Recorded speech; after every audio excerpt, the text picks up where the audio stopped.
Bismillahirrahmanirrahim. Elhamdülillah, salatu vesselamu ala Resulillah. Alamlar çoklamaktan diretüksü. Allah çek şükürler eteyla. Ana sökümlü Muhammed sallallahu aleyhi ve sellem'in selamımızdan salatlar eteyla. Buyursa bugün nahfi nur boyunca en sağızı. Biz buga çeyin marfuatlardı, mansubatlardı, jana majruratlardı ötkönmüz. Jana dagın feilder kaçan mansup bolat, kaçan jazım bolat. Ular aytkanыбыз, эгер эске салып кете турган болсок, feildir özünün aldın nasip kılıcı harflar kirgende mansup bolot. Feil mudorилери, ал эми калган feildir bolsa, feil madi менен feil amdılar daima mabni. Ал эми өзүнөн алдын жазым кылуучу харфтар келе турган болсо, majzum болот дагы. Башка учурларда feilдер daima эмне роф болот деп айтканбыз. Булардын аламаттары эгерде муфрат боло турган болсо, мындайча айтканда фаалул хамсалардан эмес, аягына эч кошулган эмес фейл болсо насып аламаты фатха менен болот, жазым аламаты сүкүн менен болот. Ал эми афалул хамсалардан боло турган болсо, насып аламаты да, жазым аламаты дагы эмне аягындагы нундун түшүп калуусу менен болот, Эгерде фейлдер бул нерсени сафтан окуйбуз, сафтын 3-4 китептеринде эгерде фейлдер афалул хамса болуп, афалул хамса болбостон туруп, афалун нақис боло турган болсо, аяктарында илдетүү тамам менен келе турган болсо, анда эмне ал илдетүү тамам түшүп калуусу менен анын жазым аламаты ошону менен болот. Бирок дайыма эмес, кээ бир учурларда түшпөстөн фатхадан коюлат. Кээде ол эменин аламаты экени билинет, насыптын аламаты экени билинет, бирок көбүнчөсү түшөт, көбүнчөсү илдетүү тамгалар түшүп калат. Кыскасы ушулар. Анан биз ушуларды айтып, аягында харфтарга келгенбиз. Харфтын Нурмат Амла айткандай, харфтын эң көп колдонгон арабтар, эң көбүнчөсү көп колдонгон ошол харфтар боюнча сөз кылып баштаганбыз, Эсиңиздердеби? Харфтардын ичинен харфтарды биз 5 түргө бөлгөнбүз. 1 тамгалуу, 2 тамгалуу, 3 тамгалуу, 4 тамгалуу жана 5 тамгалуу кылып. Харфтар эң көп эмне? Эң көбүсү 5 тамгадан турат. Баягындай сөздөргө окшоп 7 тамгалуу харфтар жок буларда, Ал эми араб тилинде эң узун сөз 7 тамгадан. 7 тамгадан турат. Андан кийин харфты биз 2-ге бөлүп караганбыз. Кандай деп? Өзүнөн кийинки сөзгө таасирин тийгизген харфтар, өзүнөн кийинки сөзгө таасирин тийгизбеген харфтар кылып 2-ге бөлүп, ушулар боюнча сөздү баштаганбыз. Өзүнөн кийинки,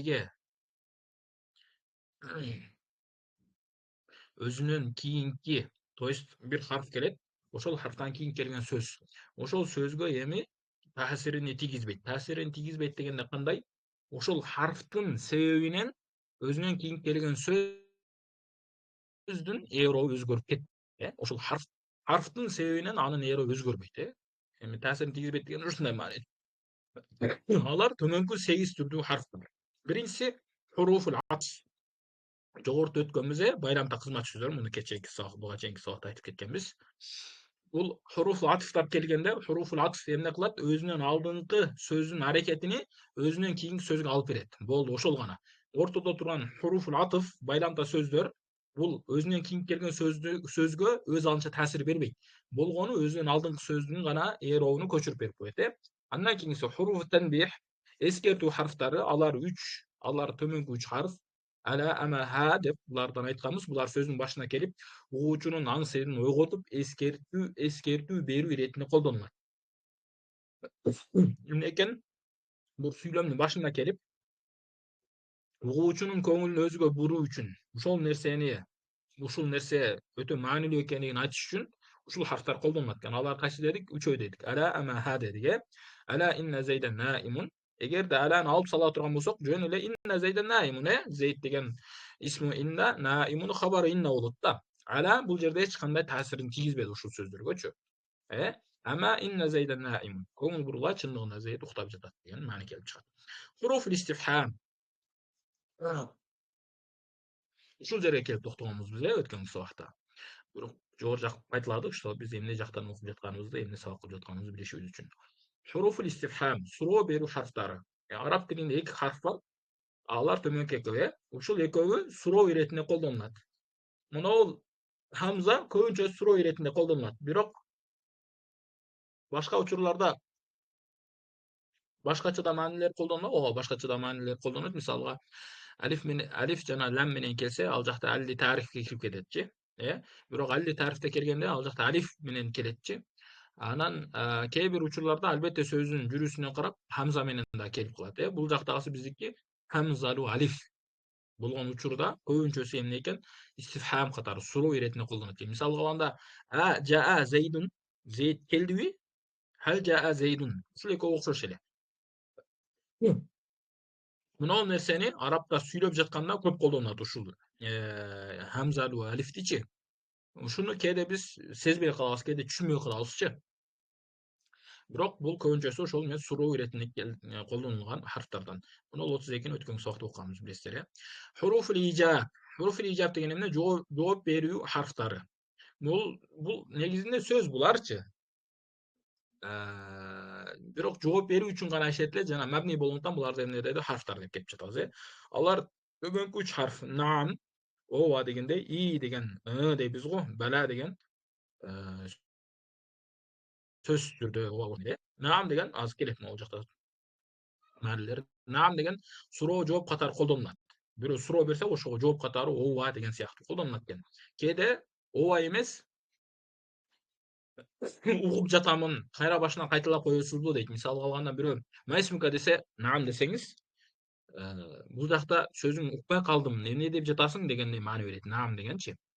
Ал эми суроого ооба жок деп жооп бере тургандай болсо, мисалга сен ушуну көрдүңбү десең, наам десеңиз, ооба көрдүм деген маани келип чыгат.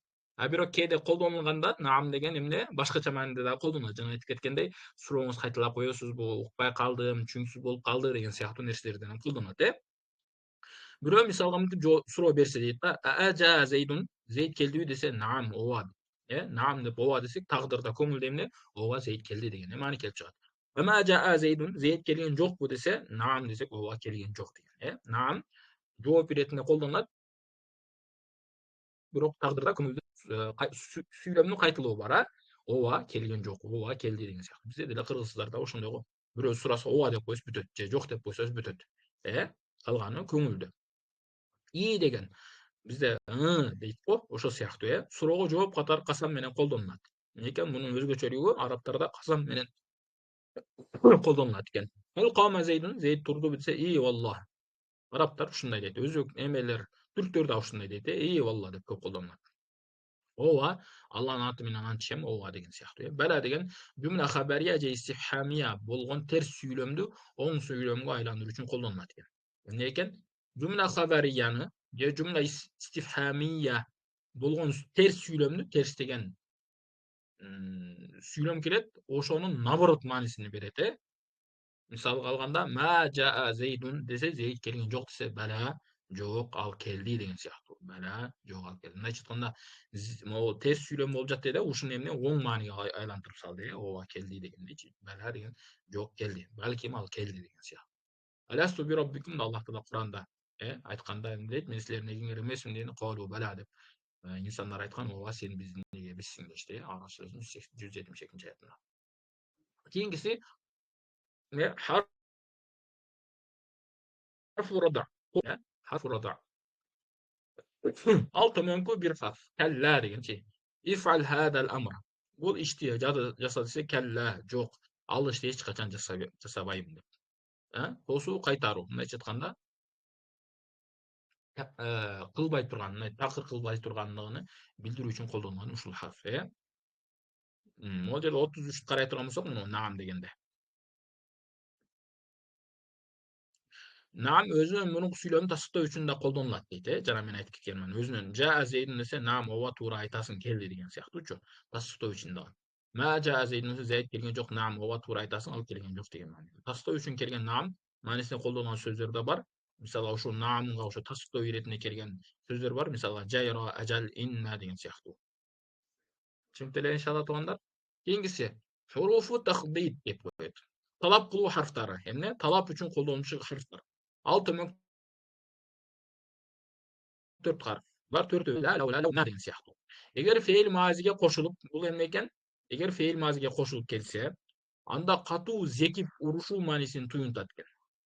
Не дейт? Ушул халла, алла, лаула, лаума дегендер эгер фейл мадиге кошулуп келе турган болсо, анда катуу зекип, мындай зекип, жийиркеп жамандап урушканын түйүнтат экен. Мисалы алганда «Халла дарабта ятиман» эмнеге жетимди урдуң депчи. Жемелемди. Эмнеге? Зачем сен жетимди урасың деди.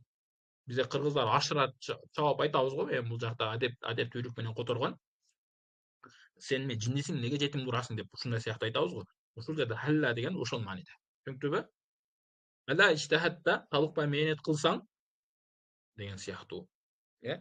Бизде кыргыздарда айтып коебуз го. Малга окшоп жата бербей талыкпай мээнет кылсаң дейбиз го. Ошол мааниде ушул жерчи. Катуу колдонулат, түшүнүктүбү? Катуу мындай айтууда, талап кылууда катуу колдонулган немелер. Маанисиде өтө ашыра чабып кеткенчи. Эгер мудориге кошулса, анда катуу талап кылуу маанисин түгүнтат экен. Лаула татубу илаллах. Аллага тооба кылсаң, Алладан корксоң, өлөбүз деген сыяктуу, Лаула татуба илаллах. Фейл мадыга койсок, зекип урушууну түшүндүрөт экен. Фейл мудориге койсок эмне экен? Катуу талап кылууну түшүндүрөт экен, Ушул төртөөнү тең ушундай. Кийинкиси харфа at-tafsir. Эки харф тафсири, Тафсирлөө, баяндоо үчүн, түшүндүрүү үчүн келген харфтар. Алар экөө ай, ан деген сыяктуу, Баягы яни деген биз көп колдонобуз го, яни депчи. Арабчаны жакшы билбеген адамдар яни деп колдоно берет го. Ошолдан мындай бир сүйлөмдү айтат да, ошону түшүндүрө албай яни мындай ниет кылдым, мындай кылдым деп ошентип айта берет. Ошол ай, ан деген ушул эмеси фускасы ушундай. Арабтар китептерде колдоно турган же болбосо фускада колдоно турган ушул. Ай, ан менен. Ай муфрат сөздөр баяндайт. Ай деген сөз эмне экен? Муфрат сөздөр жана жумла сүйлөмдөр баяндайт. Мисалга алганда жаа алиюн ай абу зейдин. Ол жерде Али дегенден максат эмне экен? Абу Зейд экен. Али келди. Тагыраагы Зейдтин атасы келди. Али деген ошол ким экен? Зейдтин атасы. Али деген сөздү бизге чечмелеп баяндап берип жатат, Кутя ризкуху ай мата. Кутя ризкуху анын рызкы түгөнүптүр. Мындайча айтканда тагыраагы айтканда, яни ал адам каза болуптур деген маани келип чыгат. Ан деген жумлаларда гана баяндап. Могул жерде буга чейин эскерип кеткенде кээ бир харфтар бир канча маанини берет, Кээде хуруф мастария болсо, башка учурда хуруф тафсир ушуларга кирип кетет. Мисалга ан деген ушул сыяктуу. Хуруф тафсир, кээде хуруф мастария. Жумлаларда гана баяндайт. Бул эмне экен? Жумлаларды гана баяндайт экен. Ал эми ай болсо жумланы жана сөздөрдү дагы, Каул маанисин туюнтат. Бул эмне экен? Каул маанисин туюнтат экен. Феилдерден кийин келет. Мисалга алганда амарту ан иджлис, отур деп буйрду дейт. Амартука ан иджлис. Бул сөздөр бир гана феилдерден кийин гана келет. Эгер 34-тү карай турган болсок, жакшы пайда айткан бул жер каул маанисин туюнткан сөздөр ихбар, кабар берүү. Ахбарту зейдан ан ядруса Мухаммадун. Нида чакыруу, китаба жазуу, ишара. Каул маанисинде келген сөздөрдү айтып жатат. Кийинкиси харфу таваккуа. Таваккуа дегени бул кандай харфтар экен? Күтүү харфтары. Күтүү иретине колдонулат. Ал төмөнкү бир харф кот дегенси. Кот билесиздер кээде феилге дагы кирет, Бул жакта эми күтүү харф деген дагы ушундай түрү бар. Кээде ушундай мааниден берет. Бул харф феил мадиге кошулса, эгер феил мудориге кошулса эмне болуп калат? Кээде деген маани берип калат, Бул жакта эмне экен? Феил мадиге кошулса экен. Феилдин маанисин бекемдеп, феилдин заманын учурчакка жакындатат. Эмне экен? Феилдин маанисин бекемдейт экен. Андан феилдин маанисин феилдин заманын учурчакка жакындатат, Заманын учурчакка жакындатат. Мисалга алганда кад каматис салату. Кээ бирөөлөр кад каматис салати деп айтат. Ушул нерсе ката. Салату болот ушул жерге коңгуңуздар. Акыйкатта намаз башталды. Кад караңыздар, феил мадийден келди, камадан алдын келип жатат. Ушул жерде акыйкатта күчөтүү маанисин берип жатат, бекемдеп, анан учурчакка акыйкат деген сөз өткөн, өтүп кеткен акыйкатпы? Жок, акыйкатта. Азыр болушу мүмкүн, Акыйкатта намаз башталды. Бул жерде намаз окуучулар намаздын башталышын күтүп отурушкан. Кээде болсо тахкыйк бекемдөө үчүн эле келет. Мисалга кад кама алиюн, тындыгында али турду деген. Эгер мудориге кошулса, таклил азайтуу маанисин берет дейт. Мудориге кошулса эмне экен? Азайтуу маанисин берет экен. Кад ястукул казуба. Кээде жалганчы чындыкты да сүйлөйт дейт. Кээде кад ястуку ал казуб. Кээде чындыкты да сүйлөйт дейт. Акыркы харфыбыз ушул болчу. Эми сиздерге тапшырма. Könügüler deyt. Kömök bergen misallar jogorda ötken harftın erejelerini salıştırıp manisini çağırıp berip bolady. Emne kılat ekemiz? Bu jakda harflaryň türlerini tabat ekemiz, manilerini çağırat ekemiz, anan erip ekemiz. Ahakaza tatakallemu. A degen bu jerdegi. Bu kanday harf? أشرت إليك أن لا تفعل. لو ما تتعلم علما. هل ماتت هند أم سعيدة؟ يكرم خالد الضيوف جاير deydi. Uşunu özüňizler eýropdop harflaryň türlerini tap gelesizler. Uşun menen Nahvi Nuri kitebimiz bütdi. Baryňyzlardan Allah razı olsun. Eger bir sira gaýtylap berýän aýta turan bolsa kitepde. Negiz ele Nahvi ilimi degen emne ekendigini biz bildik. Nahvi ilimi degen süýlemdi tuğra sözdün uňu jana müçelerini tuğra koýuny öýretүүçi ilim nahwi ilim dep aýtkamyz. Eňe oşol nahwi iliminiň özüniň içinde ısım kalimalardyň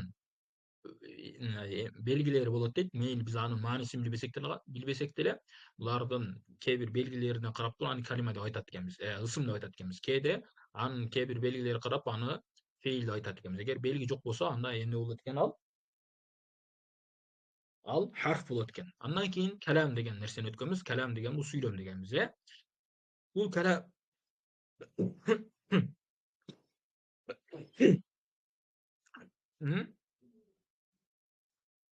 kelam ismiye anan fiiliye bolat degenimiz. Cümle menen kelamdan eköň aýyrmasy bar dep aýtkanbys. Biröýsü am, biröýsü has bolup, anan cümle ismiye, cümle fiiliye bolup gidet degenimiz. Eger de ism bilen başlasa ismiye, fiil bilen başlasa cümle fiiliye bolup. Anan arap dilinde koldanulan sözler murskay rot, jenski rotları bar dep aýtkanbys. Jenski rottun özünün belgileri bar dep aýtkanbys. Murskay rottun özünün belgileri bar dep aýtkanbys. To есть murskay rotun belgileri jok. Jenski rotun belgilerini bile turgan bolsak, alar misaly ta marbuta, alif maksura, alif mamduda. Alif mamduda sözdürde hamza menen keliş gerek. Uşular köpünçe tabula turgan bolsa, alar jenski rotun sözleri bolat. Oşol jenski rotun sözleri jaraşa feiller skorotalımız. Adın köptük türü. Cem mudakker salim, cem muannas salim, cem tashrih degenimde, cem taksir degenimde ekeni aytkanız. Cem taksirin bir kança emelerini öttük. Formulalarını cem tashrihdi ekiye bölüp karabymyz. Jenski rotun, murskay rotunu. Oşular tap kelingizler dep aýtkanbys. Marifa menen nakirany öttük. Marifa degen belgili bolgan ysymlar, nakira degen belgisiz bolgan ysymlar dep aýtkanbys. Marifanyň altı belgisini ötdege, altı belgisini ötkenimiz bu jakda nakiranın belgileri jok dep aýtkanbys. Buların baryňyzyny sizler jatlaşyňyzlar kerek bolýar. Janan mabni jana mu'rab degen düşünük emne ekendigini, alarga teşeli bolgan kebir hökümlerdi aýtyp ketgenimiz. Gaýsy sözler mabni bolat, gaýsy sözler mu'rab bolat dep. Mu'rab bolganda kanday özgeçilikler bolat, oşulardan feilleriniň içinde dalan mu'rab mabni emne ekendigilerini aýtyp ketgenimiz. Oşo syýaty i'rab dep. I'rab degeni kalimalardyň aýaktaryndagy hareketlerden je bolsa tamgalaryň özgörüşi dep aýtkanbys. I'rab iki türlü bolat. Harakatlar menen bolat dep aýtkanbys. Harakatlar törtöw gana, al emne fatha, damma, kasra, anan sükün. Uşul törtöw menen tamgalaryň aýaktary bütet degenimiz. Je egerde uşul törtöw bolbosa anda huruflar menen bolat dep aýtkanbys. Huruflar dele törtöw, alif, waw, ya. Daha bir öskende kim aýtat? Hazf düşüp kalusu, harflardan düşüp kalusu. Uşul i'rab bil huruf degen boldu. Bundan fa'il degen ısımdan rof orunlarından 6 aýtdyk biz, je 8 aýtdykpy? Bu jaktan körsek bege jakynrak bolat. Bu jakda azыр kelet. Buların içinden bugün düşünüpdürdi aýtyp ketgenimiz. Naibul fa'il emne, anyň atlara hyzmaty, mubtada habar degenimde, alarda muzhar mudmar bolgondoruny ismu kana, habaru inna bu oşol nerselerdi aýtkanbys. Nan inna degen moğolların manilerini aýtyp ketgenimiz. Emenin innanyň jana anyň tuganlarynyň manileri. Bu inna annaka anna lakinna layta la'alla. Oşo syýakty jogary jakda kananyň dagyn tuganlaryny aýtyp ketgenimiz. Misal laysa ma barha ma dama degen moğolların manilerini uşol Nahvi Nur 2de jakşı aýtkanbız. Uşol jerde garasaňyzlar. Bul jakda emeni sistema aýtmapdyr. Bu jakda garaýly. Sizlerge kişine bir sira gaýtylap bolsun. Şol keyinki egzamga daýarlanıp gelişiňizler üçin. Naki, roftor, mubtada habar, fa'il, naibul fa'il ismu kana, Жанагы туугандар хабары инна деп айтканбыз, ушул 6 айтканбыз. 2, 4, 5, 6.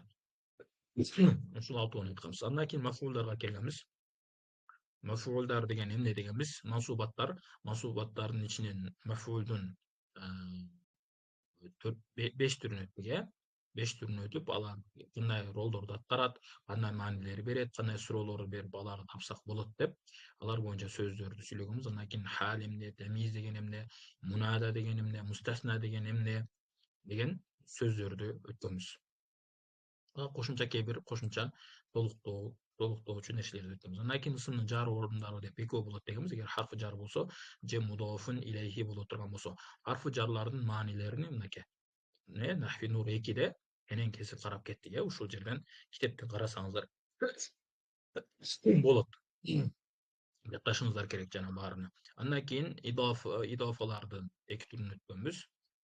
Ушул идофа бир аз оорураак темалардан, ушуга көңүл буруңуздар, мудоф жана мудоф илейхти көпчүлүк ториптер кыйналат. Андан кийин таваби деген эмне дегенбиз? Тавабилер булар өзүнүн алдыңкы сөздү аракетте жана эробто жана дагы эмне? Эробто ээрчүүсү деп айтканбыз, Булар төртөө